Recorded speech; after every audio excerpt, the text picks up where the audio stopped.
Gentlemen, let's broaden our minds. The truth shall set you free. You can't handle the truth. We came, we saw, we kicked its ass. That's not how the Force works. Oh, really? You're cold? I'm gonna make him an offer again. I'd buy that for $1. Oh, I'm sorry. Did I break your concentration?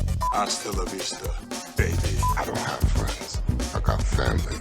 Surely you can't be serious. I am serious. And don't call me Shirley. I can do this all day. Yeah, I know. I know.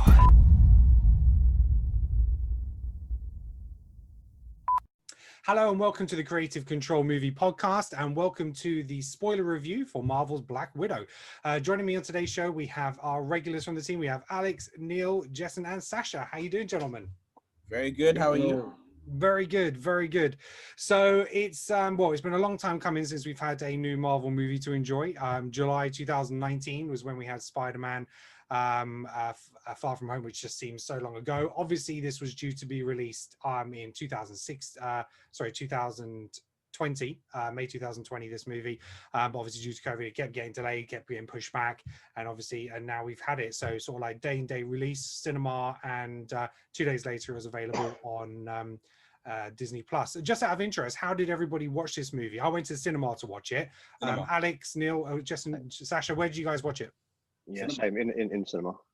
Cinema. It's the first time I've been in the cinema since lockdown, and I'm glad I went to see a Marvel film. I'm glad I saw like a big action film. Yeah. But Sasha, you went Disney Plus route, didn't you? Yeah, I thought I'd try the Disney Plus route and see how the interface works and stuff. And also it's a case of what was it? I just didn't want any spoilers, you know. So I was like, yeah, cool, let's do it. Comfort of my own home, bang. So, all right, cool. So first off, let's get sort of like first general thoughts, and then we'll go into kind of specific things about what we liked and what we didn't like and stuff like that. So Alex, what was your general feel from the movie? Yeah, overall, I enjoyed it. It didn't blow me away for a Marvel movie, but I don't think this is the sort of movie that would do that anyway, given obviously what we've had in the past with obviously Infinity War and Endgame. It's a more contained, sort of smaller story. But yeah, no, I enjoyed it. I thought the characters were great. The interaction between all of the actors, you know, especially the main four family unit was great. I just kind of wish it had come earlier, really. I think Black Widow should have probably got a solo movie, you know, if actually when it was, you know, when this is due to take place, or, you know, after Civil War. I think it would have been a perfect sort of slot in there before they continued with the rest of the MCU. But overall, no, I came out enjoying it, and yeah, glad to have seen it on the big screen, so could get that cinema experience for sure. Justin, what about yourself? I loved it. It was funny. I was with my housemate and just saw the audience, and everyone's enjoying it. Everyone's like laughing at the jokes, and I can't remember all the characters' names, but Natasha's sister is Elena is so funny, so sarcastic, and how they set a lot of things up coming up to the next phases. And yeah, the action sequences are brilliant. I don't know a lot of the histories of certain characters, but I enjoyed this interpretation of those characters and in the MCU universe. Okay. Neil, what about yourself? I definitely enjoyed it. As you say, you know, it was like it's not, you know, top tier, oh my gosh, I'm, you know, stunned beyond belief Marvel, but it was a very good film. I like the fact that it was actually quite contained, because if you think of the last maybe 3 Marvel films that cinema releases prior to this, they were all literally like everywhere. They were like, oh, you're in space and you're in like 6-7 different countries in the world. This was quite well contained, more grounded. Yeah Okay. And Sasha, what about yourself? What's the question again? Just your overall thoughts. Did you like it? Did you not like it? Oh, overall thoughts. Thoughts. Or what did I like about it? Or no, overall. Or what did we hate about it? Or overall, I thought it was the worst fucking MCU movie ever created, man. Wow. I'd take Thor: The Dark World over this. Fuck it. Like that has inconsistency problems all over the shop. Like his tube ride from one place to the other, which is bullshit. But you know what? I'll take that over this movie, man. Yeah, just no, not for me. Do you Not think for it might me. have changed your opinion if you watched it in the cinema as opposed to watching it at home, No, just like no. a streaming movie? I would have walked out going, I spent no, because I spent more on Disney Plus. So Yeah. like I still would have been Maybe you equally. And you have the pleasure to would've- rewatch it as many times as you like. That's true, but you know what? I don't think it would have made a difference because there's certain things about it that even in the cinema experience wouldn't have made up for it. I just thought it was just a lazy ass movie. Interesting. Lazy. All right. I thought it was lazy, unimaginative, really a really missed opportunity for that character. There are certain things I liked about it, like the storyline, the main storyline for it, perfect storyline for that character. Yeah. Just the execution was poor across the board.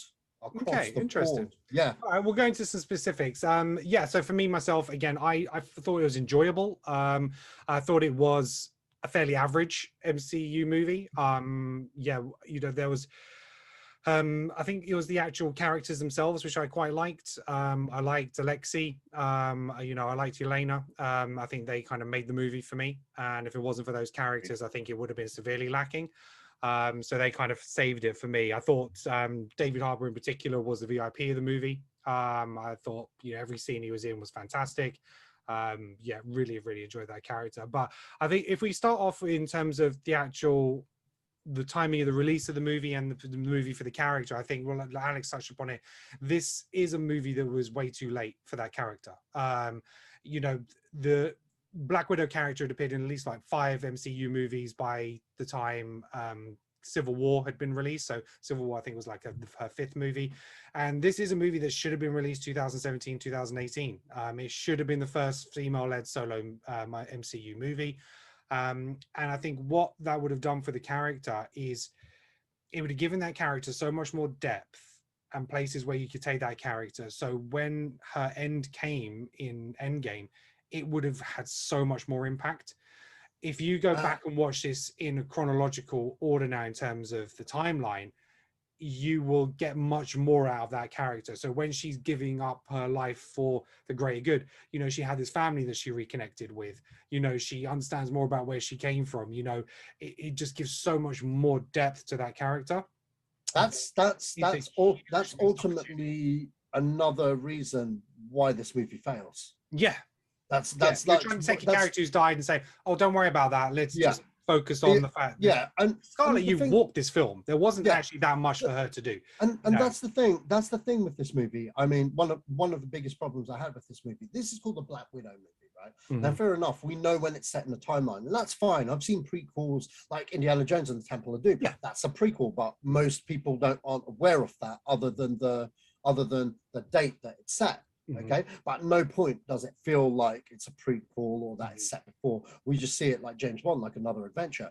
Now the thing is with this goes out of its way to one, not give her a prominent stake in a role where she's the title character.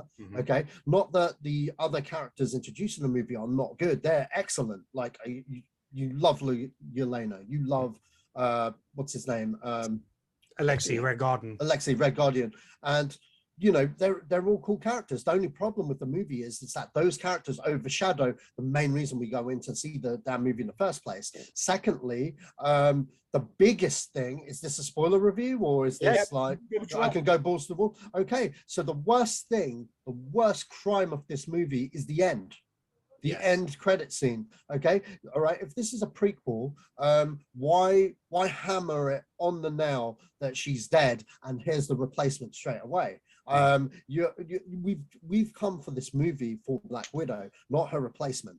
You know what I mean? And even though I love that character and of Yelena, and I do buy her as the next Black Widow, I do totally. You know, unlike other characters where they've done this thing, I legit buy that actress, her performance and everything. However, they shortchanged the whole movie by that end credit sequence by killing off your main character.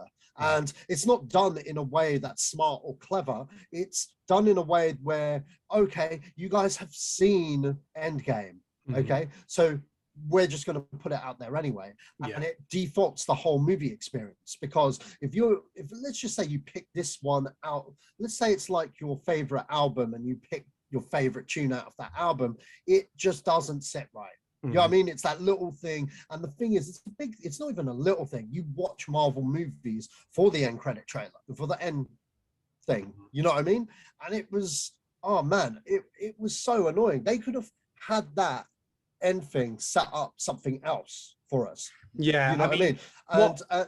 And I get it. It's for them, it's an advertising point of view to what's to come. And I totally get that. But I just think they could have done it a different way than putting her at a gravestone. It's an insult to the character, and it's an insult to the movie. Because you know what? Why can't Natasha have her own trilogy? Yeah. You know what I mean? There's no reason why they couldn't have given her that. Now it literally does feel like, oh, we're just giving it because. It's you a know stop. I mean? Yeah, it's a stopgap movie.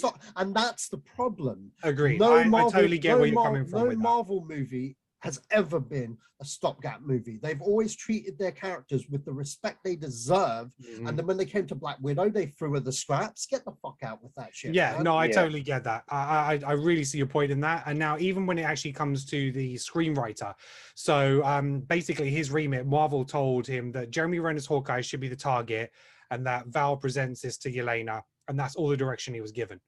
So he didn't actually know what he was setting up. So as Eric Pearson, as a screenwriter, he didn't know what he was setting up. Now, obviously, we know now that it's leading up to Hawkeye series. Yeah, Hawkeye series. Yeah. And actually, the Contessa Valentina Allegra de Fonte, that was actually supposed to be her first appearance, because obviously this movie was delayed a year. So this was the first time we were actually going to see that character, as opposed to seeing her in Winter Soldier and everything else. So this was the first time we're going to see this character. And that's why I think, personally, I think this would have made a better second Black Widow movie. Like all the stuff you saw in the flashbacks of like her taking out what was it, Dracoff and his daughter, and her initial defection to Shield. If that had been should have Black been Widow's first well, solo you know what? movie, You know what? I get to that. I had that thought.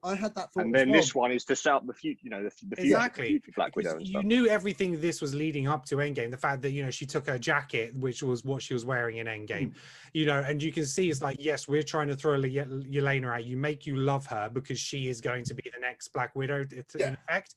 And it just felt like that throughout the movie. It's like, yes, I do love her. She's a great actress, you know, and really enjoyed the character. You know, different personalities of Black Widow, and that's fine.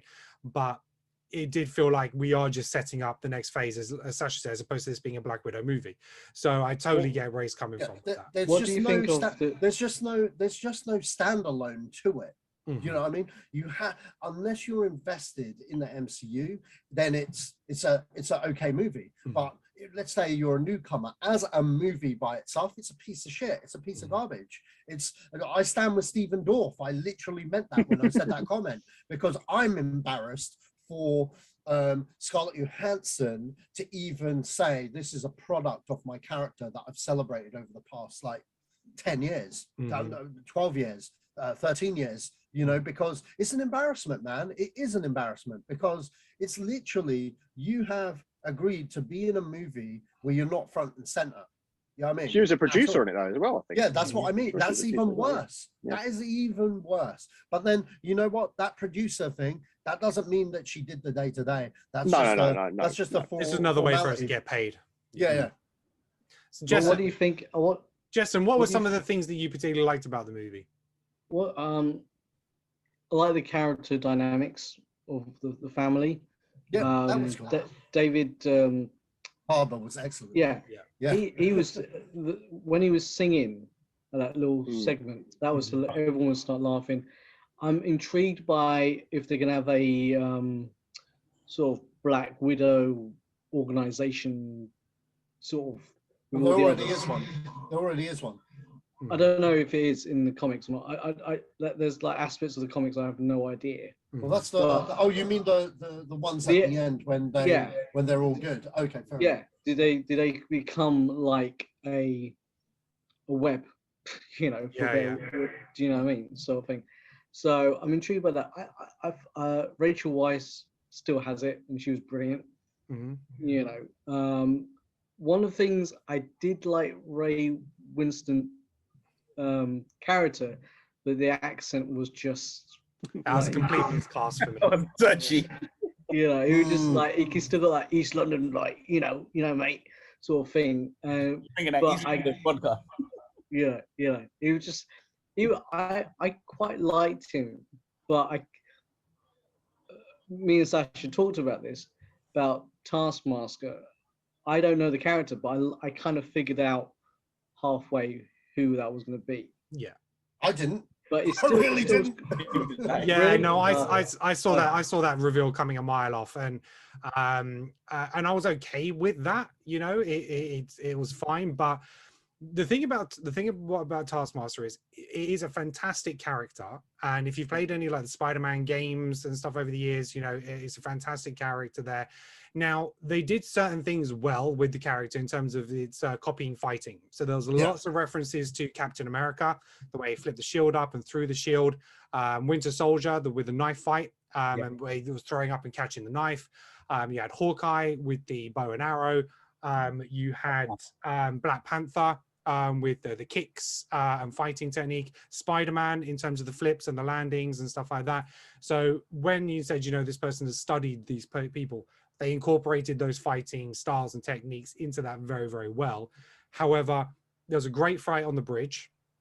Then you had them on sort of like the floating sky thing with Red Guardian, and that was very choppy. It felt like that was edited to shit, like you hardly saw anything. Yeah. And then that was it. And then there was no big final showdown with her at the end. I was just like, I just felt that character was really underused for the specialities that it produces. And I was just, and that's the thing, with the character going forward, is it because obviously I don't know much about Taskmaster from the comics, but the way it was portrayed in the movie, they almost didn't really clarify whether the like the mirroring skills are something that is like, say, a power or inherent to her, or it's like the suit and the technology. Now, if it's the suit and the technology, well, then you can have anyone can be Taskmaster, and you can have as many Taskmasters as you want. So it would have been nice if it was maybe something that was inherent to her. But I can understand if they're not going to use, say, her as Taskmaster potentially moving forward, that maybe it's the suit or technology. But then, like I say, surely then that can be replicated. And why aren't all of the Black Widows essentially a Taskmaster if you've got the technology to do it? That's the thing, though. I didn't see it coming because it was a guy in the suit the whole time until the reveal. And they've actually confirmed that now, that it was a guy. And it leads to me, it also led me to believe that that was a blatant reshoot. It wasn't supposed to be a female until later in the game. They changed it for whatever reason. I'm going to be honest with you. When I saw Taskmaster, but they actually covered the actress from all people on set, except for like the director and a couple of people actually filming the scene. They actually had the umbrellas and everything to try and cover up who it was till very, very late in the. So that kind of, that, I don't know. Yeah. Anyway, point being is, when I first saw the trailer, I saw Taskmaster. It was straight off the bat of the Spider-Man PS4 game. And you got to understand, Taskmaster in the comics has made quite a resurgence in the comics as well. And, you know, he's not only a Black Widow villain, he's a Punisher villain, he's a Cap villain. He's one of those mercenaries that's across the board kind of thing. And, you know, when I saw him in the trailer, I was genuinely giddy and excited. I couldn't wait for this movie. All right. I was like, wow, he's going to be a sick villain. Cannot wait. And seriously, now here's the thing. Could this work with the gender thing? Yeah, sure. It could have worked had they not like done what they did with her at the end of the movie and made her spray. You're a good guy now. You're a good person now. Blah, blah, blah. It's like, that's not Taskmaster. Even if she was female, that's not that I'm saying that she couldn't be female, but like, that's not a character. Even if she was a female and I accepted that, which, you know, could work, that's still not the character with her going, hey, I'm a good guy again. You know what I mean? Like, I think that was it was just magic dust, man. And it was just, or maybe she might be the anti-hero, so she might just be someone for hire now, as opposed to doing anything for her own purpose. For me, go on. Strongest missed opportunities with Taskmaster, because I do firmly believe like Taskmaster was done very, very poorly. Like huge disservice. I can't, you know, like just because I like something, it doesn't mean I can, you know, over the cracks. Taskmaster was done poorly. One, I'm sorry, but a child getting an explosion go off in their face, they're not coming back. right? Yeah. Putting a little chip in the back of the It's neck. No, you're not coming back from that, right? But with Taskmaster, the issue is, for me, when I was watching it, in my head, I was like, spray the dust in her face and then have her literally like inhale it and be like, do you think I was under his control? Yeah. Yeah. Do you think that I wouldn't want you dead? You put a bomb in a bag that blew up in my face trying to kill me and my dad. Of course I want you dead. Yeah. Nice. Yeah, exactly. That was going to be that. And they get your end fight. And then they have a physical one-on-one fight. And it's like, okay. And even if they decided that it was going to be like, oh, you know what? Learning the abilities is more the helmet than something inherent to the character. Then at least then by having that the helmet is off, when they have the one-on-one fight, it's like you've only got the moves that you have up to that point. So you can't keep learning what she's doing. You can't keep learning. So if she suddenly is like, I'm gonna fight like this different person, okay, now I don't know what to do. Yes, good shout. So, that I mean, been a far better move, and that's what I thought was gonna happen, and then it was just like click. Yeah. Oh, is he dead? Yeah, magic dust. Yeah. The other thing I didn't like about it was, here's the thing: of all the heroes that you have, her and Hawkeye are the most grounded. Okay, so them, and here's the thing. Okay, I hate CGI fests. Okay, I love things practical. The minute I don't mind CGI fests if it's for a fantastical character like Cap or Thor or Black Panther, where they've got, or Spider-Man, where they're superhuman abilities. You can get away with it. You know what I mean? Yeah. With that, I'll give you an example. All right, this is the best example I can give you. Terminator Salvation, when Marcus falls off the big giant transformer thing. And then he does that little tumble thing across the water. Now you see, up until that point in the movie, we thought he was human. You know what I mean? And the big reveal doesn't happen till a little bit later on. Now, in context of that movie, I believe Marcus could do that because he is a Terminator. You know what I mean? If Arnold did it, I would have believed that. But because of the movie, and this is just poor direction on McGee's part, because that tumble comes before the reveal, considering the rest of the movie is very grounded, that's shit. Yeah. You know what I mean? You've compromised the reveal, but at the same time, if he's a normal human, that's BS, especially considering the tone of those movies. Now, I know the MCU is fantastical, etc., because of the big bombastic action, but they've always treated their grounded characters with respect. Okay, yeah. I mean, look at Winter Soldier.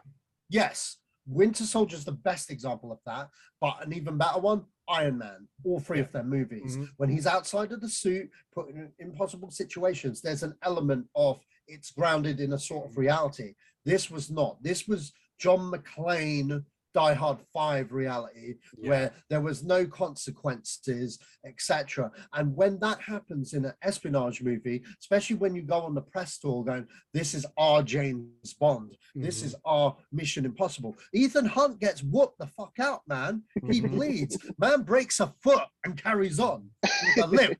Okay, so you're telling me Natasha Romanoff when it gets to that fantasy bullshit with real world kind of characters, I'm out. I'm out. If I don't believe the action, I hate the movie. All right. And that's maybe personal for me, because I know a lot of people can just switch off to that shit. But if I don't like the villain, that's strike one. Once you do that to Taskmaster, once it's super fantastical and it's like, okay, this is La-di-da land. Okay, cool. Whatever. And the fact they killed her off they kill her off in her own movie. All right. I know she died in Endgame, but putting that gravestone, they kill her off in her own movie. And more importantly, she's barely fucking in it. Fuck this movie, bro. It's like, it's not even strike three. It's like, no, it's literally like, I was entertained for 2 hours. I'm gonna give it a pass. No, fuck this shit. The MCU has always been better than this. This ain't no DC fucking bullshit. All right, like I expected more. I expected a lot more. There's probably a couple of factors in it. There's probably a couple of factors in it, because yes, it was very much like a filler movie, because it's like, we're launching our phase 4. We haven't really maybe nailed everything down yet. What can we do? Let's throw a Black Widow movie in there and do it as a prequel. The director, Kate Shortland, she's done a couple of indie movies. This is her first big blockbuster movie, so obviously there's a lot of pressure on the director from that point of view. I don't blame the director. I blame Marvel themselves. No, exactly, but because they handle the big stuff. For no, absolutely. And so something that was struck me with this one is when the director was speaking to the Wrap, they were talking about the ending of the movie. So Black Widow standing there, General Ross is like coming to arrest her. Then it's like 2 weeks later, and it's like, hold on, what the fuck is that about?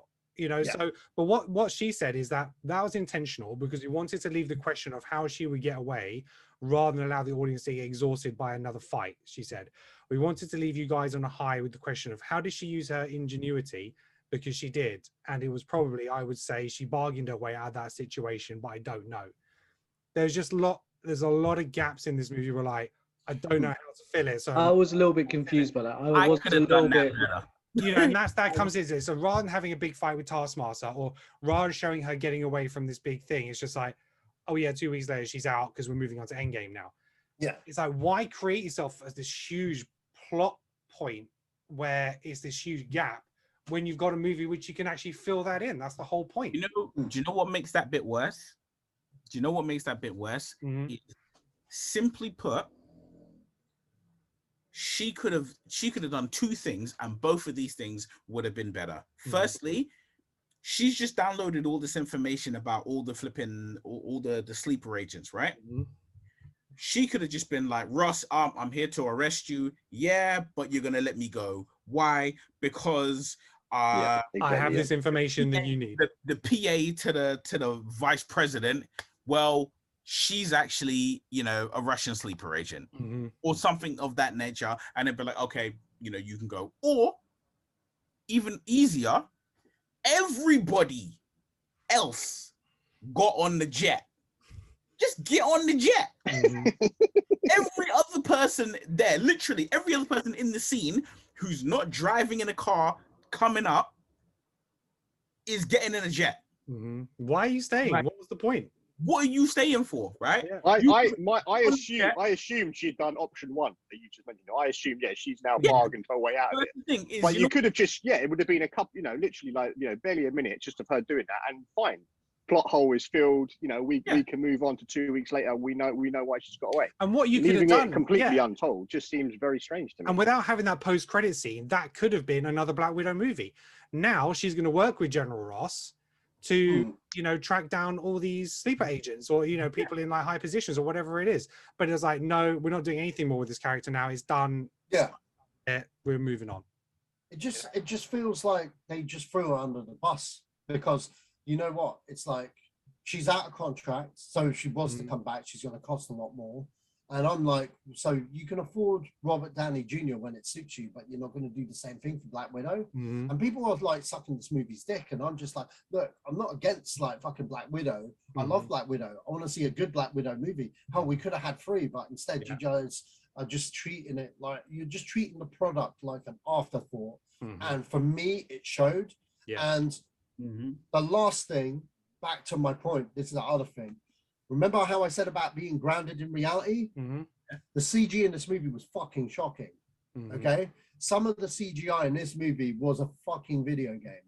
Like literally, there's this bit where she's falling from the sky and she grabs onto something. Like there's a jump and she grabs onto something and she does a swing into the window. That is some of the worst character models I've seen in my life. Mm-hmm. Like by far some of the worst visual effects I've seen since Blade 2. Okay. And a lot of people forget Blade 2, but we forgive it. You know what I mean? We actually forgive it. But when you rewatch it in high def on a 4K fucking monitor, that shit's ropey. Some movies are made for 4K. But you know what I'm talking about. But I'm watching this, I'm like, bro, it's like, and considering they had an extra year. They had an extra year. They had an extra year. They could have looked at it and went, you know what, but they didn't. They just like, we got this, and that's the problem I'm having with Marvel now. Yeah, they're being too complacent. Like WandaVision, missed opportunity there. I hated it. Yeah, I can't agree with you on WandaVision because I Yeah, thought that was really well executed. But yeah, But yeah, I'm going into another fucking thing there. What did you but think of we the got fight Loki, which was sequences? fantastic. So Sorry, Justin, say that again. Loki was amazing. What did you think of the fight sequences with the Black Widows and stuff like that? I really enjoyed that. I didn't. There was no standout action sequence at all. again, there's in no that movie. stakes. There was no stakes in it. It was fine, but again, it's like 15, 20 sleeper agents against Black Widow, but she makes it out. She's fine. Again, no broken bone, no dislocated shoulder where she needs to whack it back. Something. Yeah. It's like there needs to be more harm to her. She's just human. Yeah, for you to care and feel a sense of danger or threat. And the other thing was that, like I said, not one of the fight sequences in that movie was any good. No, they weren't executed that well. I did like the fight on the bridge when Taskmaster first came in. That was okay. That was okay. That wasn't standard. My fight was her and Elena in the apartment. That was good. That was good. That was very much like a Bourne out brawl, right? That was a good brawl, and for me, it was a brawl that comes from you both have the same skill set, and you're familiar with each other, right? And the fact was, like, there was like significant damage. Like they got thrown into walls and into stuff, right? And it wasn't immediately like, oh, like that. To me, that fight, that was the closest they could get to a solid fight in that movie. Yeah, maybe. It's been like however long since I saw it. I'm not willing enough to give a shit. You know what I mean? Like that's how much I don't care about this film. I literally was disappointed, and the more I think about it, I've seen Thor 2 a number of times, and I don't think it's a dog shit movie. I just think it's not as good. Not as good as the rest. Yeah. This, it gets a bad rap. Yeah, this film I thought was dog shit, and I really did not like it. All right, it's just me. But, I'm gonna go around. Let me have your scores out of 10 for this movie. So, Alex, what would you give this movie? I'm not good with ratings and stuff. I'd probably go 7, 7.5, maybe. Yeah. Yeah. Jason? Same, 7, 8, sort of thing in that region. Neil? 7.5. Sasha? It just made the half, but it's 7.5. 4. Okay. I when I first watched it and I tweeted out, I gave it a 7. After hearing Sasha and his thoughts, I think I enjoyed the post-credit scene because of what is next in the MCU. But if you take it for what it is as the movie, I totally where he's coming from. And if anything, I'd probably drop it slightly to a 6.5. But I'm gonna stick with my 7 because that was my initial reaction. But yeah, it's an okay movie. It's a missed opportunity because of when it's been released and it's been slightly mishandled, as it seems like a little bit of a throwaway gesture from an MCU movie. Is we've got some time to kill before we start, hitting the phase 4, because we've got all these TV shows that we're going to launch, and that's going to set off all these chain of events and stuff like that. So, but that's it. Okay, so that's our spoiler review for Black Widow. Thank you very much for joining me, gentlemen. If people want to agree or disagree with you, where can they do so? Alex? You can find me on Instagram at Lex_Damon. Jason? You can find me as Jess Trooper on Instagram, on Twitter, and with the Geek Monty. Okay, and Neil? Oh yeah, you can find me at the Neil Coppin on Instagram, and you can also find me at I'm Always Fucking Right on Twitter. No, just joking. Sasha? Sashman3 on Twitter. This movie was better than Rise of Skywalker, at least. That's true. This is true. You can find me at Ken & Talks Film or at Creative Control. Thank you very much for listening to this episode and watching us. Hope you enjoy it. Let us know your thoughts on the movie. Was there some points or plots that we missed? I think we've covered most of the things, but let us know your thoughts on the movie. And are you excited for what's to come with Hawkeye TV series? You can catch all our episodes on YouTube and anywhere you can download a podcast. We're absolutely everywhere. So thank you very much, and until next time, peace out.